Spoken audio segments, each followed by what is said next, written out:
Hello hello hello.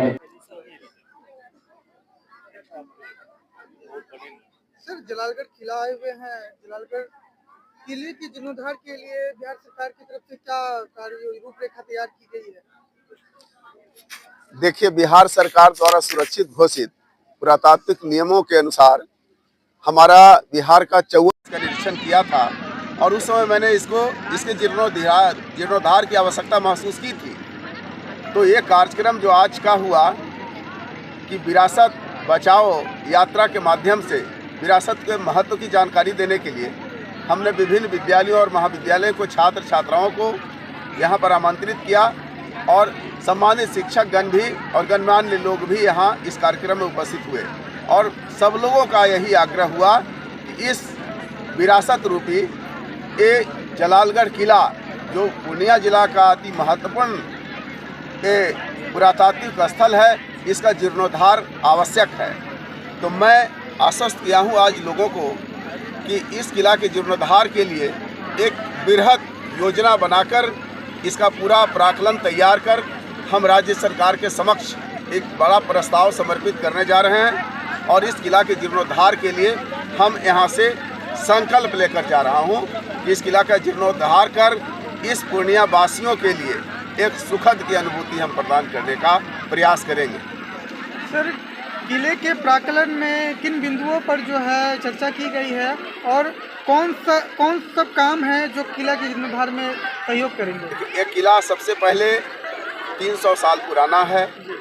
इस किला के दीवार की चौड़ाई 7 फीट है, इसकी ऊंचाई 22 फीट रहा है।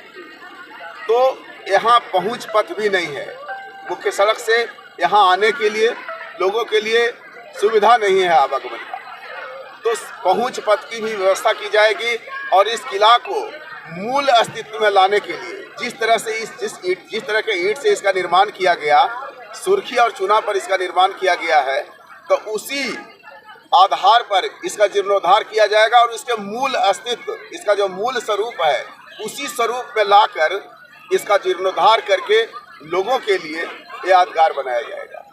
तो क्या भविष्य में सर इसे पर्यटन स्थल के रूप में पूर्णिया की और देखेंगे? निश्चित तौर पर ये किला मैदान ये देश के पर्यटन मानचित्र पर जाएगा और ये एक पर्यटन स्थल के रूप में विकसित होगा। सर ऐसा नहीं लगता है कि बिहार सरकार ने अब तक जो है किले के जीर्णोद्धार को लेकर के काफ़ी समय जो है व्यर्थ कर दिया है? ऐसा नहीं है, बहुत से कार्यों में सरकार और खास करके पुरातत्व स्थलों के विकास के लिए भी निरंतर सरकार काम करते रही है। प्राथमिकता के आधार पर बहुत काम हुआ है। कई जगहों पर पुरातात्विक उत्खनन भी कराया गया है। माननीय मुख्यमंत्री जी के संज्ञान में ये जलालगढ़ किला है और हमें यहाँ तक आने का जो अवसर मिला है, निश्चित तौर पर सरकार का ही ये निर्णय है और मैं सरकार के एक प्रतिनिधि के रूप में यहाँ पर आया हूँ और विरासत बचाओ यात्रा के माध्यम से हम विरासत के महत्व की जानकारी देने के लिए और इसके सुरक्षा के लिए लोगों को संकल्पित कराने के लिए मैं आया हूँ। सरकार के ही निर्णय यह है और इस किला का जीर्णोद्धार के मसौदा तैयार करने के लिए सरकार ने निर्देश दिया है। निश्चित तौर पर मैं इसका बृहद योजना तैयार करके सरकार को प्रस्ताव भेज रहा हूँ। सर एक अंतिम सवाल, जैसा कि मुख्यमंत्री साहब आए थे 2012 में, यहाँ पे बता के गए थे कि किले का जीर्णोद्धार जल्द से जल्द कराया जाएगा। 12 वर्ष बीतने के बाद भी आज आप वापस आए हैं, तो ऐसा नहीं लगता है कि आपके जाने के बाद फिर कहीं समय ज़्यादा ना व्यर्थ हो जाए? नहीं, आप देखे होंगे कि इस किला में ऐसा कार्यक्रम आज पहला बार आयोजित किया गया, तो इसको समझ लीजिए आप कि इसका जीर्णोद्धार की शुरुआत शंखनाद यहीं से हो गया, इसलिए अब इसमें विलम्ब नहीं होगा। प्रक्रिया में थोड़ा समय लगता है, प्रक्रिया में समय लग सकता है, लेकिन इसके जीर्णोद्धार में कोई विलम्ब अब नहीं है। फिर भी सर कितना दिन तक में तैयार हो जाएगा यह इसका जीर्णोद्धार कार्य? प्रस्ताव तैयार है, मैं यहाँ से जाने के बाद ये प्रस्ताव समर्पित करूँगा और उसके बाद जल्द ही निर्णय हो जाएगा इसके जीर्णोद्धार का। सर अपना परिचय बताइए। मेरा नाम डॉक्टर सुधीर कुमार यादव है।